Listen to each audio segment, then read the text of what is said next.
Bonjour à tous, je suis Patrick Lévy, président de l'Université Grenoble-Alpes et je suis très heureux de pouvoir introduire ce MOOC, ce Sweet Dream. La question qui est posée en fait est le rôle du sommeil, à quoi il sert. Et la première chose qu'on peut dire, c'est qu'on peut décrire le sommeil de cette façon avec ce qu'on appelle un hypnogramme. On score le sommeil à partir de ce qu'on appelle la polysomnographie, on enregistre l'activité électrique du cerveau, les mouvements des yeux et aussi le tonus musculaire. Et on peut de cette façon, par période de 20 à 30 secondes, expliquer en quel stade de sommeil on est, les stades du sommeil lent léger, 1 et 2, le sommeil lent profond, et puis le sommeil paradoxal qui est ici inscrit en rouge. Cette façon de scorer le sommeil nous permet en fait d'identifier des phases différentes de sommeil et aussi les fonctions associées à ce sommeil. En fait, paradoxalement, on ne sait pas vraiment, complètement, pourquoi on dort et à quoi sert le sommeil. Mais on a identifié évidemment différentes fonctions fondamentales. Et peut-être la plus importante est celle qui est indiquée sur cette diapositive, ce qu'on appelle la maintenance de l'activité cérébrale. L'idée est de maintenir un équilibre énergétique au niveau du cerveau. Et ceci est important pour, d'une part, faire en sorte que nous puissions éliminer tout ce qui nous a parasité durant une journée, mais aussi garder l'essentiel. Et c'est pour cela que le sommeil, dans ses différentes phases, notamment le sommeil lent profond et surtout le sommeil paradoxal, permettent l'apprentissage et la mémorisation, ou tout au moins le favorisent. Alors ceci est illustré au niveau mécanistique et on voit ici un schéma qui explique dans les différentes phases de sommeil, en fait l'éveil, le sommeil lent et le sommeil paradoxal, quels sont les mécanismes au niveau de ce qu'on appelle les synapses, les connexions entre les neurones, et notamment en termes de synthèse protéique à ce niveau. Donc les mécanismes les plus intimes, à la fois pour produire le sommeil ou produire l'éveil, mais aussi pour associer à ces stades de vigilance des fonctions particulières comme par exemple la consolidation de la mémorisation, ont été décrites et sont l'objet d'études d'un très grand nombre de groupes de recherche dans le monde. Alors, une autre fonction très importante du sommeil et qui explique aussi le rôle, le fait qu'il nous faut suffisamment de sommeil, mais aussi l'impact d'un certain nombre de maladies, c'est la mise au repos du système cardiovasculaire. En fait, pendant votre sommeil, notamment le sommeil lent, il va y avoir une baisse systématique de la fréquence cardiaque, de la pression artérielle et du débit cardiaque. Et ceci correspond schématiquement à ce qu'on appelle une baisse du système sympathique, une des composantes du système nerveux autonome. Cette mise au repos du système cardiovasculaire est tout à fait fondamentale et elle se traduit par exemple par ce qu'on appelle le dipping de la pression artérielle, le fait que la pression artérielle physiologiquement doit baisser pendant la nuit et que si ce n'est pas le cas, c'est un facteur de risque cardiovasculaire. Inversement, au cours du sommeil paradoxal, il y a une activité sympathique augmentée et la fréquence cardiaque comme la pression artérielle vont augmenter par rapport à l'éveil. Et puis, il y a aussi des fonctions endocriniennes spécifiques qu'on connaît moins peut-être, en particulier la sécrétion de l'hormone de croissance, qui est importante chez l'enfant, évidemment, pour assurer sa croissance, mais qui est aussi importante sur le plan métabolique chez l'adulte. Il y a d'autres fonctions endocriniennes qui sont synchronisées sur le rythme des 24 heures, le rythme nectéméral, mais qui ont en fait une sécrétion particulière durant certaines phases de sommeil, le sommeil lent profond notamment. Alors l'évolution du sommeil avec l'âge est importante. En fait, on ne dort évidemment pas de la même façon quand on est un nouveau-né ou quand on est un jeune enfant et quand on est un vieillard. Et c'est ce qui est indiqué à la fois sur ces hypnogrammes, sur la partie gauche de la diapositive et sur la partie droite où l'on voit que le sommeil paradoxal est très largement majoritaire chez le nouveau-né, chez le jeune enfant, ce qui d'ailleurs donne une forme de vulnérabilité, mais est aussi important pour des tas de raisons, notamment de maturation cérébrale. Et puis on voit diminuer très rapidement cette quantité de sommeil paradoxal, c'est le sommeil de rêve, et on voit par contre apparaître une baisse progressive aussi du sommeil lent profond. On ne connaît pas exactement d'ailleurs la signification de cette baisse du sommeil lent profond, le sommeil lent profond étant le stade où finalement la mise au repos du système cardiovasculaire est la plus importante, mais ceci est très important probablement pour comprendre notamment les maladies cardiovasculaires et métaboliques et l'effet de la privation de sommeil sur la santé humaine.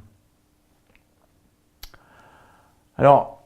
c'est une des raisons pour lesquelles on s'interroge beaucoup sur l'évolution de notre société et l'impact notamment de ce qu'on appelle la privation de sommeil. Si l'on regarde ce qui s'est passé notamment aux États-Unis, mais partout dans le monde en fait, on constate qu'au cours de la deuxième moitié du XXe siècle, et le début du XXIe ne fait pas exception, il y a une diminution très significative de la durée moyenne de sommeil, d'environ 2 heures. Alors ceci évidemment est lié aux conditions de travail, aux conditions de vie, et il y a une proportion de plus en plus importante de sujets qui dorment moins de 7 heures par nuit,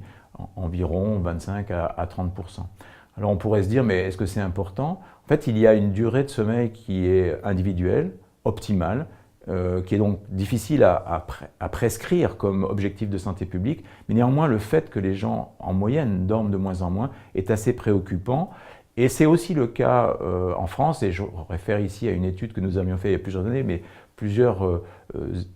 sondages du même type ont été faits depuis, et on voit qu'en fait, quand on prend des adultes de 25 à 45 ans, eh bien, finalement, beaucoup considèrent ne pas dormir assez pour différentes raisons, et un nombre significatif accumule ce que nous appelons une dette importante de sommeil. Alors, est-ce que ça a un effet, la privation de sommeil? La privation de sommeil étant conçue comme non pas le fait que vous dormiez peu, parce que vous pouvez dormir peu et avoir peu besoin de sommeil, mais le fait que vous réduisiez votre temps de sommeil par rapport à une durée optimale pour un individu donné. Et on voit qu'en fait, cet effet de la réduction du temps de sommeil a des effets sur ce qu'on appelle les temps de réaction,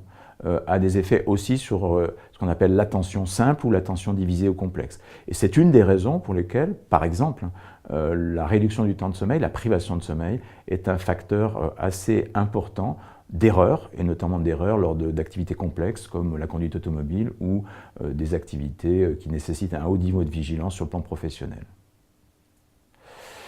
Mais il n'y a pas que des effets sur la cognition en quelque sorte ou sur la vigilance, il y a des effets métaboliques et cardiovasculaires. Et voici une des études parmi bien d'autres qui montre que lorsqu'on dort par exemple moins de 5 heures, et on a, indépendamment de tout autre phénomène par ailleurs, un risque accru d'augmentation de la pression artérielle, un risque d'hypertension artérielle.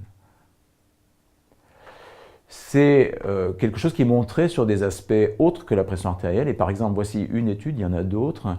qui montre que lorsqu'on regarde les plaques d'athérome au niveau des artères coronaires, donc quelque chose évidemment qui comporte un risque d'infarctus du myocarde ou de maladie coronarienne, on voit qu'il y a une corrélation très étroite entre la réduction du temps de sommeil et l'apparition de ces plaques au niveau des artères coronaires, donc un vrai facteur de risque cardiovasculaire. Et puis, c'est aussi important de dire qu'il y a des effets métaboliques. Et voici par exemple une étude qui a été faite en population générale et qui montre qu'il y a une relation entre la réduction du durée de sommeil et l'apparition de l'obésité. Alors ceci peut s'expliquer de différentes façons, mais il y a une relation avec l'activité hormonale et en particulier les modifications à la fois de la leptine, qui est une hormone qui permet de diminuer la sensation de faim, et aussi d'autres hormones qui sont associées au contrôle de la prise alimentaire. Et ceci explique probablement, pas seulement, mais probablement, que la réduction du temps de sommeil soit un facteur d'augmentation de la prise alimentaire, peut-être d'ailleurs avec un tropisme particulier pour les hydrates de carbone, et donc de surcharge pondérale.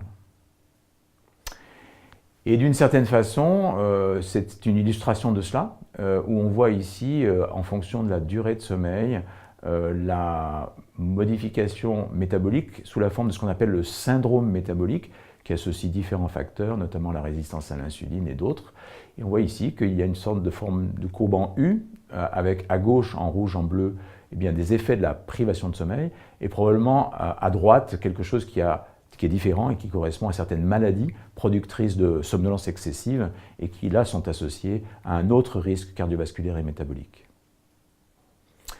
Enfin, si on regarde